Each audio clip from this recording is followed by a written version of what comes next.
मकर संक्रांति बेले एडी आउ को एडी एडी खाए चप पकड़ा दी ए पोखर रे सब षंड राजा करदे एबे भी हमर जो आपनकर सुनियार भेटी षंड राजा पे माँ सारला तरफ जाए स्तंभ ए स्तंभ हूँ आदि कवि सारला दास जी महाभारत लिखिथिले। जय जगन्नाथ। ओडिशार एक प्रसिद्ध शक्तिपीठ को आज आम जाऊे जगतसिंहपुर जिलार झंकड़ ठारे अवस्थित माँ सारला। चलतु जीवा देखिबा एवं सेठाकार परिवेश एवं माँ दर्शन करबा। जय जगन्नाथ। मु मिलन कुमार स्वाई मोर ओडी मंदिर चैनल को मु स्वागत जनाऊँ।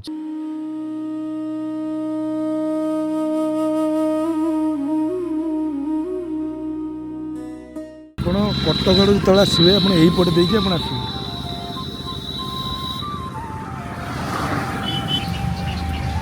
ये माँ बोर्ड लगी 3.5 किलोमीटर मात्र तो आप देखिपे यहाँ हूँ माँ गोटा गेट अच्छी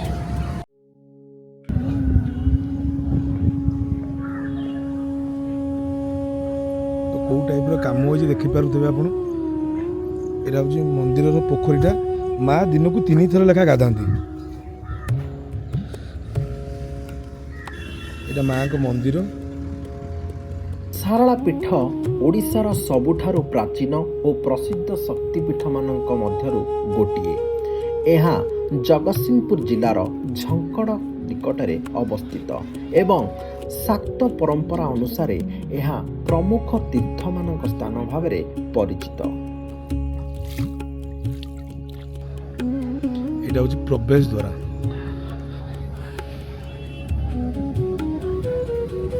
माँ सारला को शक्ति ज्ञान और विद्यार प्रतीक भावे मना जाए। तांकर ऊपरे दुर्गा सरस्वती एवं तांत्रिक परंपरा समन्वय देखा मिले। तेणु सारला पीठ वैदिक तांत्रिक और वैष्णव परंपरा शंखमस्त बोली कहुए।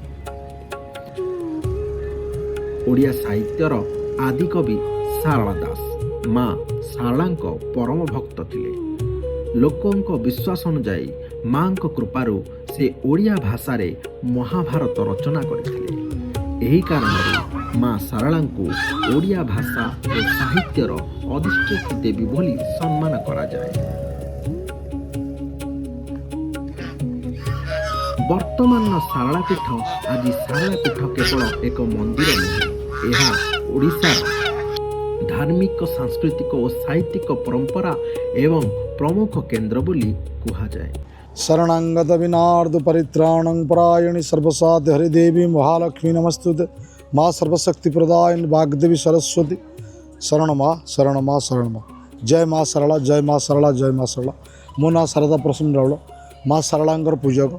माँ हूँ वाग्देवी सरस्वती करुणामयी भक्तंकर दुख दूर करने माँ बसिचंती। से भक्त मैंने बहुत दूर दूरांतर आसुँच जहाँ भक्त मैंने कामना करुँच माँ तांकर कार्य सिद्धि करुँच।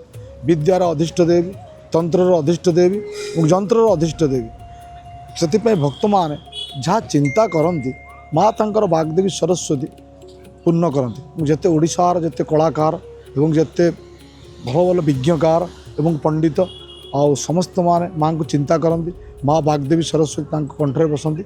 मुख करे बाचार पंगु लंघयते गिरी। माँ को थरे सारला को चिंता कले माँ सार वाग्देवी सरस्वती की माँ एते बुद्धि दियंती एवं एते विद्या दियंती एवं एते ज्ञान दियंती। माँ करुणा नहीं करुणार भंडार माँ से माँ सर्वशक्ति प्रदायिनी कोटि कोटि प्रणाम। भक्त मानकर माँ मंगल करंतु सर्व कार्य सिद्धि करंतु करुणामयी भक्त मान दया करंतु विश्वर मंगल करंतु जी जहाँ भावुँ माँ वाग्देवी सरस्वती पूर्ण करंतु। जय माँ सरला जय माँ सरला जय कहते श्रेष्ठ पूजक होती सेवक राउल और पंडा केवल रोषे करती और चलू करती माँ गाधुआ स्टान तर्पण सब पूजक मैंने करती। ना माँ ये केमती आसते कौन माँ करुणामयी माँ पुराणा स्थान थिला नंदा देउल हरिपुर ग्राम कनकावती पाटण। ये गाँव नाम हूँ कनकावती पाटण। सुनार देश माँ विराजमान वाग्देवी सरस्वती माँ कला पहाड़ जो आसिले कला पहाड़ जन ब्राह्मण ଏବଂ ତା ନାଁ ଥିଲା କାଲାଚାନ୍ଦ। ହିନ୍ଦୁ ଧର୍ମ ଯେତେବେଳେ ତାକୁ ଗ୍ରହଣ ନ କଲା, ମୁସଲମାନ ଝିଅକୁ ବିବାହ ହେଲେ କଳାପାହାଡ଼, କିନ୍ତୁ ତାଙ୍କର ଗୋଟେ ମନରେ ଗୋଟେ ବୈଗୁଲ୍ୟ ମନୋବୃତ୍ତି ଆସିଲା, କିନ୍ତୁ ସାରା ଭାରତବର୍ଷ ସେଥିରେ କିଛି ମୁଁ ସନାତନ ଧର୍ମର, କିନ୍ତୁ ହିନ୍ଦୁ ଧର୍ମର, ଜଗନ୍ନାଥ ଧର୍ମର, ସଂସ୍କୃତିର କିଛି ମୁଁ ରଖିବି ନାହିଁ। କଳାପାହାଡ଼ କ'ଣ କଲେ, ଭଙ୍ଗାଭଙ୍ଗି କଲେ। ତାର ମୁଗଲ ସାମ୍ରାଜ୍ୟ ବଳରେ ସବୁ ଶାସନ ଥିଲା, ଏବଂ ଆଣିକି ଭଙ୍ଗାଭଙ୍ଗି କଲେ। ମା ଯେତେବେଳେ ଆସିଲେ ଲାଷ୍ଟ ସବୁ ଭଙ୍ଗାଭଙ୍ଗି କରି ଯେତେବେଳେ ପହଞ୍ଚିଲେ ଏଠି ହରିପୁର ଗ୍ରାମରେ, ଏଇଟା ଥିଲା ଚନ୍ଦ୍ରଭାଗାର ଧାରା, ନଈ ଥିଲା ଗୋଟେ। ମା ସେ ନଈର କରରେ ମାଙ୍କର ବାସସ୍ଥାନ। ମାଙ୍କର ବାପ ଘର ହେଉଛି କନେକେଶ୍ୱର ମହାପ୍ରଭୁ, କନେକେଶ୍ୱର ମହାଦେବ ଏବଂ କୃପାଜଳ ଋଷି।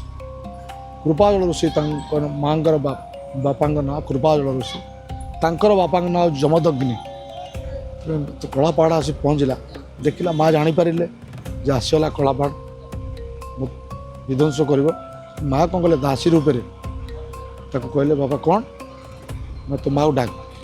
ଠିକ୍ ଅଛି, ମୁଁ ମାଆଙ୍କୁ ଡାକୁଛି, ଆଉ ମାଆକୁ ମୁଁ ଜଳ ଆଣି ଚନ୍ଦ୍ରଭାଗାରୁ ମୁଁ ଜଳ ଆଣିକିରି ମୁଁ ମାଆଙ୍କର ମୁଖ ଧୋଇଦିଏ, ତାପରେ ତୁ ମାଆଙ୍କ ସାଙ୍ଗରେ କଥା ହେବ। କହିଦେଇ ନିଜେ ମା ଚନ୍ଦ୍ରଭାଗାରେ ଯାଇ ବୁଡ଼ିକି ରହିଲେ। କଳାପାହାଡ଼ ବହୁତ ସମୟ ଅପେକ୍ଷା କଲା। ଅପେକ୍ଷା କରା ପରେ ଦେଖିଲା ମା ଫେରିଲେନି, ସେ ଦାସୀ ଫେରିଲାନି। ଜାଣିପାରିଲା ଯେ ମା ମୋତେ ଏଇଠି ଠକିଦେଲେ। ରାଗିକିରି ମନ୍ଦିରଟାକୁ ଧ୍ୱଂସ ବିଧ୍ୱଂସ କରି ଭାଙ୍ଗିକିରି ନଷ୍ଟ କରିଦେଲା। ଏବଂ ମାଆଙ୍କ ନିର୍ଦ୍ଦେଶ ଆସିଲା, ଦେ କଳାପାହାଡ଼, ତୁ ମୋତେ ଏଇଠୁ ପାଇବୁନି, ତୁ ଆଗକୁ ଯା, କୁଜଙ୍ଗ ଯେଉଁ ପାରାଦ୍ୱୀପ ଅଞ୍ଚଳର କୁଜଙ୍ଗ ଜଗନ୍ନାଥ ମନ୍ଦିର ଆଗକୁ ତୁ ସେଠି ମରିବୁ, ସେଥିପାଇଁ ଯା। ଏଠି ବର୍ତ୍ତମାନର ହେଉଛି ଏଇ ଯେଉଁ ମନ୍ଦିର, ମାଆଙ୍କର ମନ୍ଦିର କରାହେଇଛି, ମାଆଙ୍କର ପୁରୁଣା ସ୍ଥାନ ଗଲା କଳାପାହାଡ଼ର କଥା। ଏଠି ଯେଉଁ ମନ୍ଦିର କରାହେଲା, ମନ୍ଦିର ଷଣ୍ଡରାଜା ଏବଂ କଣ୍ଟାଗଡ଼ ରାଜାଙ୍କର ଯୁଦ୍ଧ ଏଇ ଜାଗା ଉପରେ ଚାଲିଥିଲା ବେଳେ ଷଣ୍ଡରାଜାଙ୍କୁ ମା ନିଜେ ପ୍ରଶ୍ନ ହେଲେ କଣ୍ଟାଗଡ଼ ରାଜାଙ୍କୁ। ଯେତେ ଷଣ୍ଡରାଜାଙ୍କର ସୈନ୍ୟ ସେ ଗୋଟେ ମୁଣ୍ଡ ଟଙ୍ଗା ବରଗଛ ଥିଲା, ମା ନିଜେ ସମସ୍ତଙ୍କ ମୁଣ୍ଡ କାଟିକି ସେ ମୁଣ୍ଡ ଟଙ୍ଗା ବରଗଛରେ ସବୁ ଟାଙ୍ଗିଦେଲେ। ଷଣ୍ଡରାଜା ଜାଣିପାରିଲେ ଯେ ଏଠି କିଛି ଶକ୍ତି ଅଛି, ଯାହାକି ମୁଁ ସବୁଠାରୁ ପରିକ୍ରମା ରାଜା, ମୋ ନାଁ ହେଉଛି ଷଣ୍ଡରାଜା, ଏଠି ମୁଁ କିଛି ପାରୁନି। ରାତିରେ ଏଠି ମାଆଙ୍କ ପାଖରେ ଶୋଇଲେ। ମାଆଙ୍କ ନିର୍ଦ୍ଦେଶ ହେଲା ତାଙ୍କୁ, ଯେ ଦେଖ ଷଣ୍ଡରାଜା, ତୁ ଏଠି ପାରିବୁନି, ତୁ ଫେରିଯା। ନା ମା ତୁମେ କିଏ? ନା ମୁଁ ହେଉଛି ବାଗ୍ଦେବୀ ସରସ୍ୱତୀ ଶାରଦା, ସର୍ବକାଳେ ଶାରଦା, ମୋ ନାଁ ହେଉଛି ଶାରଦା। ନା ମା ମୋତେ ରକ୍ଷା କର। ମା କହିଲା, ଠିକ୍ ଅଛି, ଯଦି ତତେ ମୁଁ ରକ୍ଷା କରିବି, ତୁ ମୋର ମନ୍ଦିର ଯଦି କରିଦେବୁ, ମୋ ବି ନୀତି ଯଦି ଖଞ୍ଜିଦେବୁ, ତାହେଲେ ମୁଁ କରିବି। ଠିକ୍ ଅଛି ମା, ମୁଁ ସବୁ କରିଦେବି। ତାପରେ ସକାଳୁ ରାତି ପାଇଗଲା। ତାପରେ ଯୁଦ୍ଧ ହେଲା ପରେ ମା ନିଜେ ଯୁଦ୍ଧ କଲେ କଣ୍ଟାଗଡ଼ ରାଜା ସାଙ୍ଗରେ। ସବୁ ସୈନ୍ୟ ସାମନ୍ତ କଣ୍ଟାଗଡ଼ ରାଜାଙ୍କର ମରିଗଲେ। ମୁଣ୍ଡ ଟଙ୍କାରେ ସବୁ ବରଗଛ ଟାଙ୍ଗି ହେଲା। ଷଣ୍ଡରାଜା 365 ଏକର ଜମି, ଦୈନିକ ନୀତିର ଏକର ଲେଖା ଜମିର ଇଏ ଏବଂ ମନ୍ଦିର ସବୁ ଷଣ୍ଡରାଜା କରିଦେଲେ। ଏବେ ବି ଆମର ଯେଉଁ ଆପଣଙ୍କର ସୁନିଆର ଭେଟି ଷଣ୍ଡରାଜାଙ୍କ ପାଇଁ ମା ଶାରଳାଙ୍କ ତରଫରୁ ଯାଏ। ରାଜାଙ୍କୁ ସମ୍ମାନ ଦିଆଯାଏ। ରାଜାଙ୍କର ଯେଉଁମାନେ ସବୁ ପାରିବାରିକ ରାଜା ତ ନାହାନ୍ତି, ତାଙ୍କର ପାରିବାରିକ ଯେଉଁମାନେ ଅଛନ୍ତି ସେମାନଙ୍କୁ ସମ୍ମାନ ଦିଆଯାଏ। ସେଥିପାଇଁ ଇଏ ହେଉଛି ବିଦ୍ୟାର ଅଧିଷ୍ଠ ଦେବୀ, ମୂର୍ଖକୁ ପଣ୍ଡିତ କରନ୍ତି। ଆମେ ଯେଉଁଠି ବର୍ତ୍ତମାନ ବସିଛୁ, ଏଇ ଯେଉଁ ସ୍ତମ୍ଭ, ଏ ସ୍ତମ୍ଭ ହେଉଛି ଆଦିକବି ସାରଳା ଦାସ, ଯିଏ ମହାଭାରତ ଲେଖିଥିଲେ। ଏବଂ ତାଙ୍କ ନାଁ ଥିଲା ସିଦ୍ଧେଶ୍ୱର ପରିଡ଼ା। ସିଦ୍ଧେଶ୍ୱର ପରିଡ଼ା ନାମରେ ସେ ମାଆଙ୍କୁ ଚିନ୍ତା କରୁଥିଲେ। ମାଆଙ୍କୁ ପାଇଲା ପରେ ମା ତାକୁ ପ୍ରଶ୍ନ ହେଲେ, ଯେ ଦେଖ ସିଦ୍ଧେଶ୍ୱର, ତୁ ଏତେ ମୋତେ ଚିନ୍ତା କରୁନୁ, ତୁ ଲେଖ ମହାଭାରତ ଲେଖ। ମହାଭାରତ ଲେଖିଲେ। ସେ ସିଦ୍ଧେଶ୍ୱର ପରିଡ଼ା କହିଲେ ଯେ ମା, ମୁଁ ତ ମୂର୍ଖ, ମୁଁ ତ ଲେଖି ଜାଣିନି, ମୁଁ ଲେଖିବି କେମିତି? ନା ମୁଁ ତତେ ଡାକୁଛି, ତୁ ଲେଖ। ମା ତାକୁ ଡାକିଲେ, ସେ ଲେଖିଲା। କହିଲା, ମା ମୁଁ ଲେଖିବି, ତୁମେ ତ ଡାକିଲ, ମୁଁ ଲେଖିଲି, ତାହେଲେ ମୁଁ ଆକୁ ସବୁ ରଖିବି କେମିତି, କ'ଣ ସାଇଜ୍ କରି? ଦେଖ ଏ ଯେଉଁ ଚନ୍ଦ୍ରଭାଗା ଧାରା, ଏ ଚନ୍ଦ୍ରଭାଗା ଧାରା ଖଣ୍ଡେ ଖଣ୍ଡେ ତୁ ଯାହା ଲେଖିବୁ ସବୁ ଫୋପାଡ଼ି ଦେବୁ। ଯେଉଁଗୁଡ଼ା ସୁହର ଉପରକୁ ଉଠିବ ସେଗୁଡ଼ା ସିରିଏଲ୍ ବାଇ ସିରିଏଲ୍ ରଖି ଚାଲିବୁ।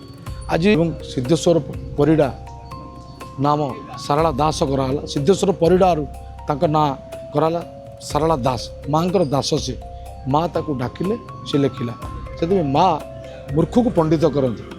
ସେ से लिखिले मूर्ख पंगु लंगे तगिरी मुख माँ जदि जहाँ साहा हम ताकू आउ कहीं सारा भारत सारा दुनिया तीन ताकू कहीं किसी करें कारण माँ हूँ दयामयी दयार सागरी माँ माँ को थरे चिंता कले अनेक अनेक पाप अनेक अनेक भक्तर सब प्रकार दूरित है बहुत बड़ बड़ भक्त भी आसती अमेरिकार अच्छा एवं बहुत विदेश विदेश अच्छा माँ को चिंता करती माँ को जोटी माँ को डाकिले भी माँ से पहुँचे ताकर ना हूँ बागदेवी बाक्य डाकिले से कंठरे बसवे से भक्त मानकर माँ मंगल करंतु सर्व कार्य सिद्धि करंतु और माँ बेढ़ा परिक्रमा कलापर तीन थर बेढ़ा परिक्रमा कलापर सब पाप ताप मोचन करा हो जाए एवं जो माँ काली अच्छा पादुक कुंड पाखे से जो मेडिकल रोगी माने फेरिला पर जहाँ मेडिकल फेरई दिए मेडिकल फेरिला पर से जो पादुक कुंडर जो माँ जो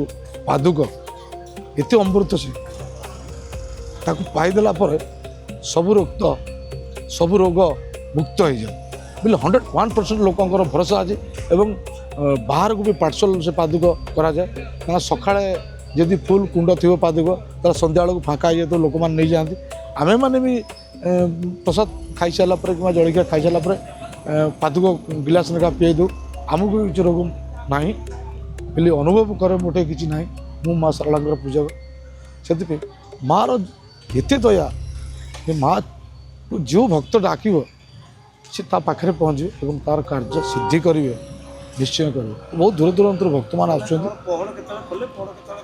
पहड़ आपणकर 5:30 मंदिर माँ 5:30 मंदिर खोले और प्रथम माँ को दंतमार्जना करा जाए महू दिहरे महू और घी माँ को स्नान करा जाए तापर आंब पत्र और आंब पत्र जो काठी दांत घसती माँ आंब पत्र जीभ चलती मंगल आरती है तापर माँ बसती भक्त मान आसती भक्त मानकर भोग सब पूजा करा जाए तापर 7टा बेलू माँ को चुआ चंदन अगुरु कस्तूरी क्षीर गंध घी महू पैड़ मथा आशा सब एमती मिश्रित हो माँ को लेपन करा जाए माँ गाधाती तापर माँ बेश करा जाए तापर जो सुखिला भोग पूजा है बाल्य भोग कहती माँ पूरी लड्डू पूजा करा जाए तापर भक्त मानकर भोग है तापर 12:30 प्रथम धूप माँ जो प्रथम धूप लाह है प्रथम नीति माँ करा जाए खिचड़ी डाली तरकारी एवं बेसर माँ को पूजा करा जाए तापर माँ सुंकुड़ हो सारापर माँ आउ थे स्नान करती माँ को आउ थे गाधे दि जाए माँ को गाधे दि जाए पुणी नुआ लुगा पिंधे दि जाए पुणी माँ को ठा करा जाए पंचोपचार ठा करा जाए पुणी आउ गोटे नीति है आउ गोटे नीति दही पखाड़ चाह इत्यादि इत्यादि सब व्यंजन करती माँ तापर माँ शुअती माँ पहड़ है माँ 3:30 माँ मंदिर खोले तापर भक्त मैंने गाधाती पुणी स्नान करा जाए माँ को 4 थर माँ गाधाती पुणी स्नान करती नुआ लुगा पिंधती तापर पुणी जलिया किसी बाल्य भोग पूजा करा जाए तापर भक्त मानकर पुणी भोग राग चले भक्त मान दर्शन करती माँ दर्शन दियंती तापर आलती 6:30 माँ को आलती करा जाए संध्या आलती माँ को आलती करा जाए तापर चामर सेवा करा जाए माँ को आलती पर बिड़िया लगी करा जाए कहीं माँ प्रत्येक नीति प्रत्येक खाई सारा बिड़िया खाती माँ भारी बिड़िया को भल पाती बिड़िया जो पान आम पान खाऊे माँ से गुआ लवंग गुजराती विभिन्न रकम सब कस्तूरी पड़े माँ को बिड़िया लगी करा जाए तापर ए धूप सरीगला सकाळ संध्या आलती जाके धूप सरीगला तापर पुणी जमी दिन में माँ को स्नान करा जाए जमी धूप करा जाए जमी पोखरी भितर जो मंदिर आपणकर अक्षी तृतीया ठारू 21 दिन माँ चंदन यात्रा खेलती चंदन खेलिया जाती कहीं ग्रीष्म गर्म माँ हूँ राधा कृष्ण माँ हूँ परमाष्टमी बागदेवी सरस्वती माँ को तुलसी दि जाए बेलपत्र दि जाए मंदार दि जाए पंचोपचार करा जाए पंचोपचार पूजा डेली करा जाए और षोडशोपचार पूजा जो करा जाए आपणकर नवरात्रि पूजा एवं दुर्गा पूजा षोडशोपचार पूजा करा जाए से माँ जो चंदन खेलिया जाती अक्षय तृतीया ठारू 21 दिन माँ जाती माँ चलती प्रतिमा जाती से पोखर चंदन खेलती गोटे रूपार कुंडिया अच्छी पानी दि जाए माँ बुड़ीकी से रहती गरम हो तो कृष्ण से माँ परमाष्टमी निजे कृष्ण तुलसी दि जाऊँ माँ को ସେମିତି ମାଆ ନିଜେ ବୁଡ଼ିକି ରହନ୍ତି। ବୋଲେ 4ଟା ବେଳକୁ ଉଠନ୍ତି, ଗାଧାନ୍ତି, ଲୁଗାପଟା ପିନ୍ଧନ୍ତି, ଆଳତି କରାଯାଏ। ତାପରେ ରାତିକି ମାଆଙ୍କର ଚନ୍ଦନ ମାଆ ଖେଳନ୍ତି, ଚାପ ଖେଳନ୍ତି। ଚାପକୁ ମଦନ ମୋହନ ନିଜେ ମଦନ ମୋହନ ମାଆ ନିଜେ ମଦନ ମୋହନ ରୂପ ହୁଅନ୍ତି, ଚାପ ଖେଳନ୍ତି। ମାଆଙ୍କୁ ଟିକେ ଶାନ୍ତି ମିଳିଲା ପରେ ମାଆ ପୁଣି ଘରକୁ ଫେରନ୍ତି। ଫେରିଲା ପରେ ପୁଣି ଯେମିତି ନୀତିଗତି ଆପଣଙ୍କୁ କହିଲି, ଯେମିତି ପ୍ରସାଦ ପୂଜା ହୁଏ, ମାଆ ଗାଧାନ୍ତି ବଡ଼ ଡଙ୍ଗାରେ। ମାଆ ପ୍ରଥମ ଦିନ ଗୋଟିଏ ଭେରା, ସେମିତି 21 ଭେରା ନବପତ୍ରିକା ଯେଉଁ ନଢ଼େ, ନବପତ୍ରିକା ଠାରୁ 9 ଥର ମାଆ ବୁଲନ୍ତି, ରାତିରେ 9 ଥର, ଦିନରେ 9 ଥର। ଏବଂ ସେଦିନଠାରୁ ଭଉଁରୀ ହୁଏ, ଭଉଁରୀ ଖେଳ ଯାହାକୁ କହନ୍ତି। ଆପଣଙ୍କର ଜଗନ୍ନାଥ ଶ୍ରୀ ଜଗନ୍ନାଥ ଯେମିତି ଭଉଁରୀ ଖେଳନ୍ତି, ସେମିତି ଯେଉଁ ଭଉଁରୀ ଖେଳନ୍ତି। ଲାଷ୍ଟ ଯେଉଁ ହଳଦୀ ଖେଳ ଯେଉଁ ମାଆଙ୍କର, ହଳଦୀରେ ମାଆ ସୋରିଷ ତେଲ ଏବଂ ହଳଦୀ ଲଗେଇକିରି ଗାଧାନ୍ତି। ଲାଷ୍ଟ ଦିନ ଭକ୍ତମାନେ ଲକ୍ଷ ଲକ୍ଷ ଲୋକ ଆସନ୍ତି ସେ ଯେଉଁ ପାଦୁକ ଏବଂ ହଳଦୀ ଟିକେ ପାଇଁ। ବହୁତ ବାଟରୁ ବହୁତ ଲୋକ ଆସନ୍ତି, ରୋଗମୁକ୍ତ ହେଉଛି। ମେଡ଼ିକାଲରୁ ଫେରିଲା ପରେ କ୍ୟାନ୍ସରଠାରୁ ଆରମ୍ଭ କରିକି ବିଭିନ୍ନ ରୋଗ ଭଲ ହେଇଯାଉଛି। କାହିଁକିନା ଭକ୍ତମାନେ କହୁଛନ୍ତି ଯେ ଆମେ ଆରୋଗ୍ୟ ହେଇଯାଉଛୁ।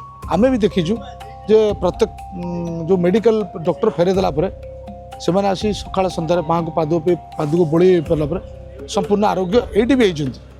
ସେଥିପାଇଁ ଆମେମାନେ ବି ମାଆଙ୍କର ପାଦୁକ ପାଉ, ଆମମାନଙ୍କୁ ବି କିଛି ରୋଗ ଏପର୍ଯ୍ୟନ୍ତ ହେଇନି ବୋଲି ଅନୁଭବ କରୁଛୁ।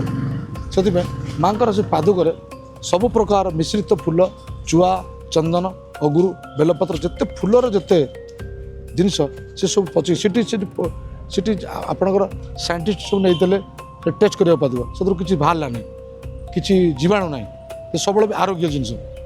ସେଥିପାଇଁ ଭକ୍ତ ଯିଏ ଯେଉଁ ମନସ୍କାମନା ଏବଂ ସମର୍ପଣ ମନୋଭାବ ରଖି ମାଆଙ୍କୁ ଚିନ୍ତା କଲା, ମାଆ ତାର କାର୍ଯ୍ୟ କଲେ ସମ୍ପୂର୍ଣ୍ଣ।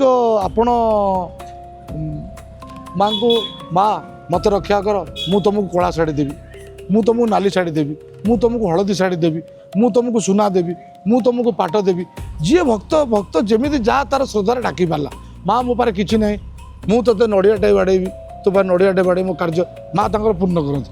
ମାଆ କାହାକୁ କିଛି ମାଗନ୍ତି ନାହିଁ, ମାଆ ନିଜେ ହେଉଛନ୍ତି ସର୍ବମୟୀ, ମାଆ ଆମକୁ ଦିଅନ୍ତି। କିନ୍ତୁ ଭକ୍ତ ହେଉଛନ୍ତି ପାଗଳ। ଭକ୍ତ ଚିନ୍ତା କରିବେ ମାଆ ମୁଁ ମୋର ଧୂପକାଠିଟେ ଲଗେଇଦେବି, ଦୀପଟେ ଲଗେଇଦେବି, ମୋ କାର୍ଯ୍ୟ ଟିକେ ପୂର୍ଣ୍ଣ କର। ମାଆକୁ ହାତ ଟେକି ଦେଲେ ମାଆ ତା କଥା ଶୁଣେ। ମୋ ନାଁ ହେଉଛି ଶାରଦା ପ୍ରସନ୍ନ ରାଉଳ, ମାଆ ଶାରଳାଙ୍କର ପୂଜକ। ମୁଁ ଏତେ କିଛି ମାଆଙ୍କ ଦ୍ୱାରୁ ଜାଣିନି, ମୂର୍ଖ। ସେଥିପାଇଁ ମୁଁ ମାଆଙ୍କର ପୂଜା କରେ। ମାଆ ମୋତେ ଯାହା ଦୟା କରନ୍ତି ତାଙ୍କ ଦୟାରେ ମୁଁ ଚଳେ ବି। ମାଆ ମୋତେ ବହୁତ ଭଲରେ ରଖିଛନ୍ତି। ଭକ୍ତମାନଙ୍କର ବି ମାଆ ମଙ୍ଗଳ କରନ୍ତି। ମାଆ ଶାରଳାଙ୍କର ପୂଜକ ହିସାବରେ ମୁଁ କହୁଛି ଆପଣମାନେ ଭକ୍ତମାନେ ମାଆଙ୍କୁ ଚିନ୍ତା କରନ୍ତୁ। ଦୂରଦୂରାନ୍ତରେ ଯିଏ ରହୁଛନ୍ତି ଚିନ୍ତା କରନ୍ତୁ, ମାଆ ନିଶ୍ଚୟ ଆପଣଙ୍କ କାର୍ଯ୍ୟ ସିଦ୍ଧି କରିବେ ବୋଲି ମୋର ମାଆଙ୍କୁ ପ୍ରାର୍ଥନା କରୁଛି। ଏବଂ ମୋର ମୋବାଇଲ ନମ୍ବର ହେଉଛି 9937205035। ଶାରଳା ମନ୍ଦିର, ମୋ ନାଁ ଶାରଦା ନନା। ମାଆ ଆପଣମାନଙ୍କୁ ଭଲରେ ରଖନ୍ତୁ, ମାଆ ଆପଣଙ୍କ ପରିବାରର ମଙ୍ଗଳ କରନ୍ତୁ, ବିଶ୍ୱର ମଙ୍ଗଳ କରନ୍ତୁ। ଜୟ ମା ଶାରଳା, ଜୟ ମା ଶାରଳା, ଜୟ ମା ଶାରଳା। ପ୍ରତିବର୍ଷ ଦୁର୍ଗା ପୂଜା ଓ ଚୈତ୍ର ପର୍ବ ଅନ୍ୟାନ୍ୟ ଉତ୍ସବରେ ଲକ୍ଷାଧିକ ଭକ୍ତ ଏଠାକୁ ଦର୍ଶନ ପାଇଁ ଆସନ୍ତି। ପରମ୍ପରା ଅନୁସାରେ ଏହି ପୀଠର ସମ୍ପର୍କ ପରଶୁରାମଙ୍କ ସହ ଜଡ଼ିତ। କଥା ଅଛି ଯେ ସେ ନିଜ ବାଣ ଦ୍ୱାରା ମା ଶାରଳାଙ୍କ ମୂର୍ତ୍ତିକୁ ପ୍ରକାଶ କରି ଜ୍ଞାନ ଓ ଶକ୍ତି ପାଇଁ ପୂଜା କରିଥିଲେ।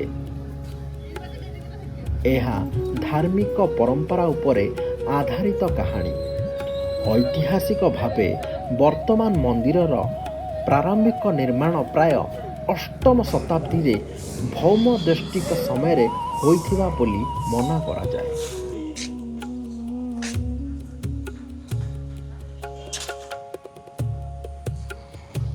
ଏ ପରିବେଶଟା ଆପଣ ଦେଖିପାରୁଥିବେ କେଉଁ ଟାଇପ୍ ରହିଛି, ମାନେ ବହୁତ ଶାନ୍ତି ଲାଗିବ ଏଠି। ସବୁ ମନ୍ଦିର ତ ଆପଣମାନେ ଜାଣିଥିବେ, କିନ୍ତୁ ଏଇ ଯେଉଁ ମନ୍ଦିରରେ, ଶାରଳା ମନ୍ଦିରରେ ଆପଣ ଯେଉଁ ଆସିବେ, ଆପଣ ଦେଖିପାରିବେ ଗୋଟେ ପୋଖରୀଟା ଯେଉଁଟା ବଡ଼ ଅଛି, କେତେ ବଡ଼ ପୋଖରୀଟା ଆପଣ ଦେଖନ୍ତୁ। ଏଇଠି ଚାପ ଖେଳ ହୁଏ। ଏଇଠି 21 ଦିନ ଲାଗି ମାଆ ଆରି ଭିତରେ ରୁହନ୍ତି।